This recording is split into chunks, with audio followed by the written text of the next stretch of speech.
국가정보 자원 관련 화재 이후 첫 평일이 시작됐습니다. 중단됐던 시스템이 일부 복구됐지만 여전히 전산장애는 지속되고 있습니다.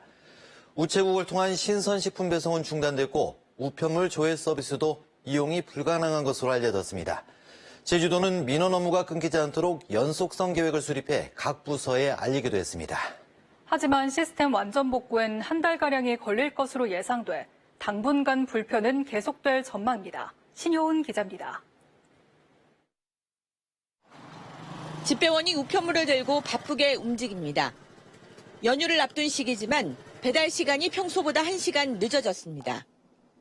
국가정보자원관리원 시스템 화재로 전산으로 입력하던 정보를 수기로 입력해야 했기 때문입니다. 일일이 전부 다 입력을 전부 다 해놓고 와야 돼서 안 그러면 나중에 이게 어디서 어떻게 됐는지 확인이 불가능해서 좀 그 정도 걸리는 것 같습니다. 혼란을 빚었던 우체국 업무는 정상화되기 시작했습니다.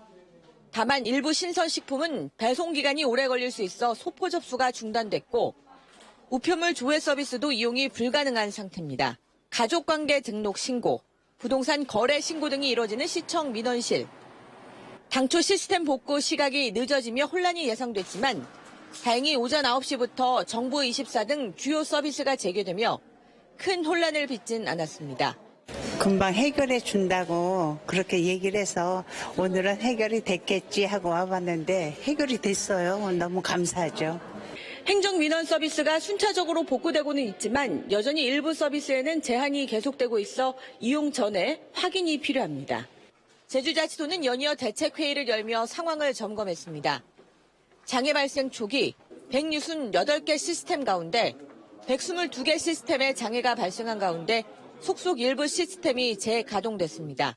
도민들이 불안하지 않도록 상황 설명 그리고 대체 서비스 안내 또는 필요시 수기 접수 등 최대한 대응해 주실 것을 부탁드립니다.